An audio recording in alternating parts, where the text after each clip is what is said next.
Like, I have a patient right now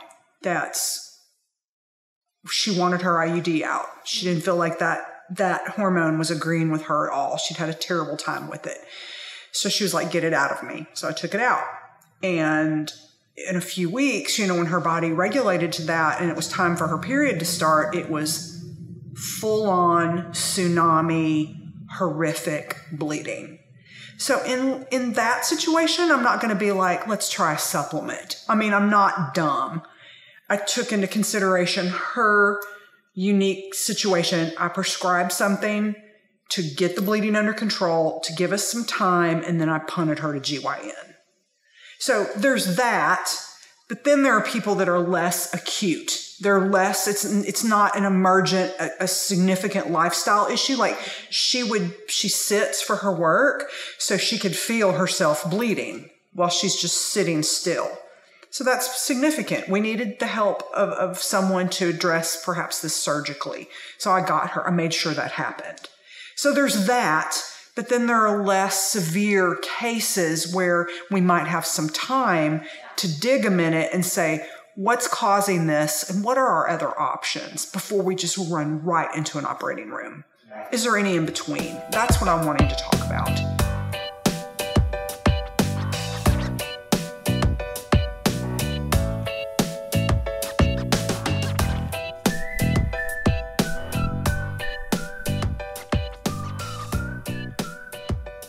Hey everyone, I'm Lucy Douglas. I'm a family nurse practitioner and I'm owner and CEO of New Beginnings Wellness Center and Spa in Ruston, Louisiana.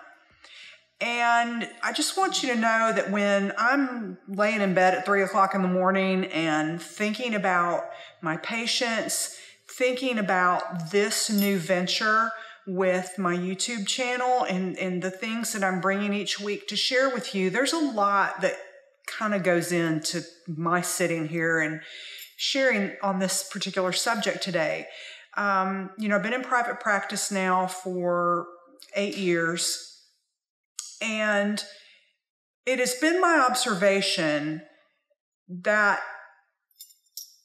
women seem to be disproportionately rushed into surgeries that potentially have some pretty significant implications later that I don't think are fully appreciated in the moment leading up to their decision whether or not to go under the knife, if you will.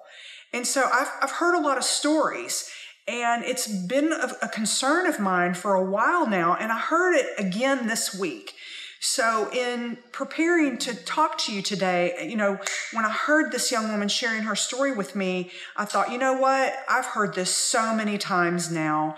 I feel like I want to bring this to a more public forum and talk about it, to bring it to your attention and for us even to have a dialogue about this. I want to know your comments. I want to hear your feedback. I want to know if this has happened to you or to your sister, your girlfriend, your mom, because in my little world and seeing, kind of the smallish amount of people that I see every week because I choose to do it that way. And I'm hearing this so frequently that it's become of concern to me that I feel like it's probably happening a lot. And so I want us to have a talk about it. And I want us to talk about it not for me to any way bash a colleague or another discipline. It's not where I'm coming from at all. I'm coming from a place of concern for women because I am one. And I also, I just want to tell you a story about myself. In 2005, I was having a wicked period. I was very anemic to the point of being very symptomatic of that and was just having this just ridiculous assault of bleeding every month. And so my GYN and I discussed it, and I was offered a treatment of an endometrial ablation, which in 2005 was just kind of coming on the scene as an alternative to hysterectomy to help women who were just having ridiculous periods. Well, with the insight and the knowledge that I have now, I can kind of look back on myself in 2005 and I can kind of understand a little bit better what was going on underneath the surface hormonally that was leading to my symptoms. And so I had the ablation in December of 2005, and I did well. My GYN explained to me that typically women fall into one of three groups after that treatment.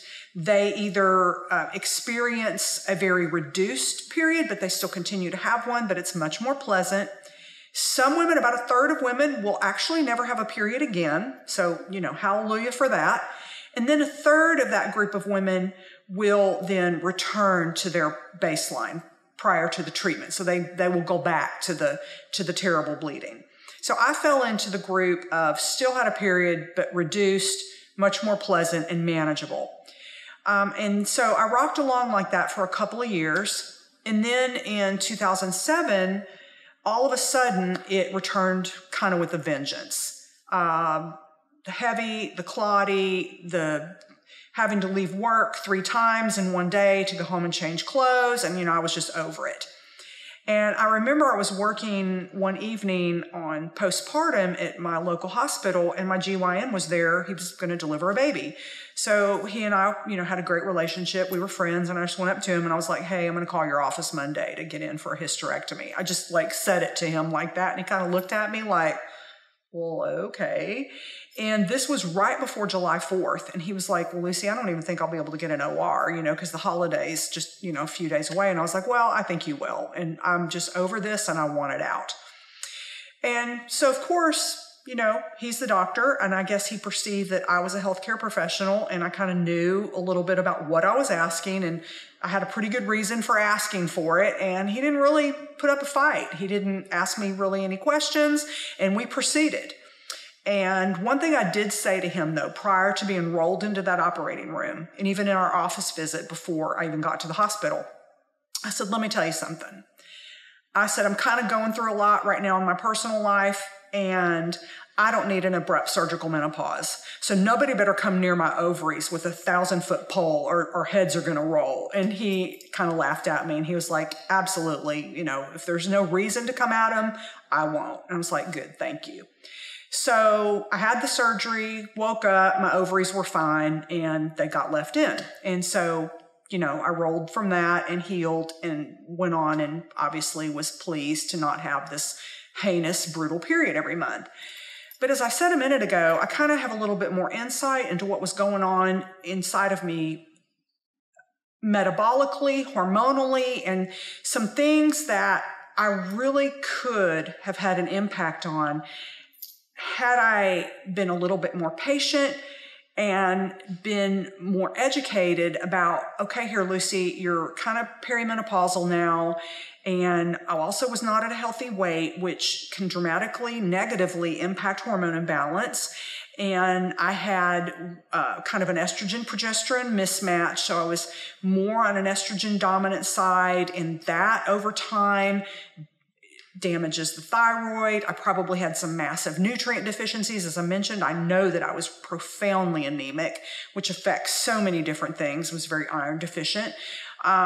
So if I could go back to 2005 and talk to Lucy, I would, tell her some of this, and I could have had the opportunity to work on that, because my situation, though, was very uncomfortable. It was not acutely emergent. I was not in danger. I wasn't bleeding to death. And I could have taken some time to work on myself internally to try to bring a peacefulness back to my hormone balance and promote a more calm transition into menopause. But, I made the decision that I did, and I did have the sense to speak to my GYN and say, nobody touch those ovaries. I need them. I don't need an abrupt surgical menopause. And so thank goodness for that. But what I want to say is that in my years of practice, I'm hearing women's stories because they do come to me to discuss their hormone concerns. So I always want to know the background. I always want to know what led to the need for a hysterectomy, because that will impact what we do in this new situation where we may or may not have any of the own hormones on board, but yet we need to correct the hormone imbalance with exogenous hormone replacement.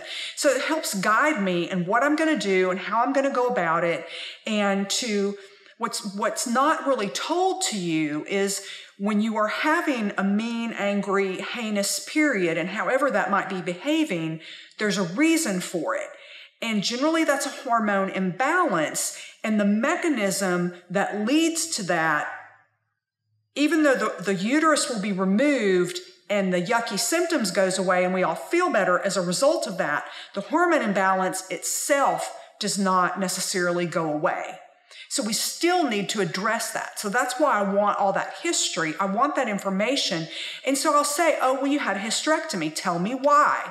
And I would say 99% of the time it has to do with bleeding, fibroids, endometriosis, something in that realm where it was just horrifically uncomfortable and it needed to be addressed. And certainly women are the heart of the home. Women have 47 plates in the air. Women are moms, they're working, they're doing so much, and they just don't need this to be giving them that kind of grief. So they're just ready to get it over with. But then I'll say, okay, well, I understand why you had your uterus removed, but why did you have your ovaries removed? And I will tell you, so commonly, this is the reaction I get to that question. Crickets. They don't know why. Now, in that moment, it does no good to berate, to say, oh my gosh, why did you do that? Because here the person is in front of me and they're here to receive my help. But I still kind of want to know what led to that decision, because I take all of that and I want to be able to share with my patients who may be in the throes of that kind of uncomfortableness, and I can share with them wisdom and experiences and my observations from all these other women that I've taken care of, hopefully to help them on their journey to find the best option for them. And I'm not in any way saying that surgery is never an option. I'm saying that before we roll up into an operating room and get put under general anesthesia, that it behooves us to ask questions, to say, why are we doing this? Is this my only option? Is this my best option? Do I need to seek a second, third, or 12th opinion before I subject myself to this life-altering option where ovaries are, I feel like, very casually removed from even very young women? And then there they are. This woman that was in my office this week was still in her 30s. So she should have had her very own hormones circulating around in her body for quite a few years yet to come. And oftentimes it's not just seamless to transition from your own hormones to exogenous supplemental hormones. Sometimes that happens very well and women go on and they thrive and they feel great. Other times it is a rocky transition and can be as uncomfortable and unpleasant as was their previous situation. So I want you to know that I've heard this story so many times, I felt like I wanted to talk to you about it. I wanted to say, hey, I was there. I know what an angry uterus feels like, and I know how miserable that is. And I understand just wanting it out. Just get it out, make it stop, and I'm sure I'll be okay afterwards. But I must take care of the ones that are not particularly okay. And those are the ones that are crossing my path. And I'm concerned about that. I'm concerned about that there's so little respect given to the importance of our very own hormones. And even though it's obviously not working right, do we have a minute to say, what else can we do? And do I need to talk to someone else? And can I just go home and breathe a minute and think about this before I just sign on the dotted line to please take all my parts out? And I've used this analogy, and I don't mean to lighten what's happening to women, but if we as women went today to a car dealership to buy a car, and we had, say, $15,000 to spend, that's our max budget, And we go to the car dealership and we're standing there looking at a Geo Spark. And a smooth talking sales guy comes up and goes, well, hey, Lucy, how are you today?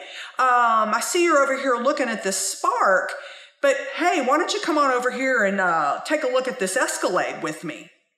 Now, would we fold and just passively walk over and plop down 90 grand for an Escalade SUV? I kind of don't think we would. We would be much more savvy, much more skeptical, much more aggressive and assertive in saying, no, that's not what I'm here for. Here's my budget and here's what I want. But I find that in these types of conversations with healthcare professionals, strong, assertive, professional women all of a sudden just get real quiet. And they get real passive and they don't ask a lot of questions. And I'm just curious as to why that is. And I want to say, rise up. I want to say, put your finger in people's faces and say, are we sure? I'm not saying that it's not the answer, but let's not go from 0 to 1,000 when now we have other non-surgical options, and that we also can delve into the why of why is the body acting crazy and can we actually fix it? And I would say, I submit to you, we can fix it. And so I think that should be discussed before we proceed to the operating suite and undergo a procedure that has lasting, irreversible implications. And I just want to say, I'm concerned about this. I'm concerned about the lack of respect given to women and the complexity of our hormones and the purpose of them, and that they're necessary for our well-being. So if this resonates with you, if you're like, oh my gosh, this has happened to me, or it's happened to my sister or my girlfriend, then please talk about this in your friend groups and challenge your friends when you hear, because I know we all talk about this. I know we share, about our lives and our bodies and what's happening, and oh my God, my period is ridiculous. Well, let's talk about why it got ridiculous and what can we do about it, and encourage each other to investigate, to research, to educate ourselves, and go into encounters with healthcare professionals as an equal counterpart, that you expect to be heard, you expect your questions to be answered, you expect to be referred to someone else for another opinion, or to be told to go home and think about it, and that is considered a last-ditch option. I collaborate with physicians and other specialties all day, every day, and I have punted people to GYN on numerous occasions when I have felt like that was appropriate and we needed that surgical intervention. And I think that is often and certainly sometimes appropriate. But I'm saying there's a middle ground, and that I want you to know that, and I want you to expect to be treated in this way, that you should expect to be treated with respect, and that you are valued in that relationship. And it's not just like casual, oh no, this is no big deal. We're just going to get these out because we'll just have to go back in and get them out later anyway. No. Might have been just like hanging out in there since 2007 and nobody's had to go back in and get them out. I'm sure they're shriveled up beyond, can't even find them now. So those types of statements are not fair, and they're showing a serious lack of respect for women. And I feel like often scare tactics are used to almost bully women into this decision, and sometimes it backfires. And I think those are the women that I'm seeing a lot of that have not had a seamless transition into menopause, and sometimes it takes a bit of time for me to work with my patient to find the optimal combination of hormones to try to bring them back to what they were pre-surgically. So I hope this just makes you stop, think, to value yourself, to expect more from the patient-provider relationship, and to know that you can say, hey, I'm going to go get another opinion, or I'm going to go home and think about this for a while. You are entitled to do that. So please converse with me about this. Give me your thoughts. Let me know if you have experienced this yourself or with someone you love, and let's begin to talk more openly in our circles of girlfriends and to encourage each other to be more assertive in those types of situations, and know that that is perfectly all right, and you should be cheered and supported in doing that. So thank you, and I hope this has helped you today. I look forward to talking with you again soon.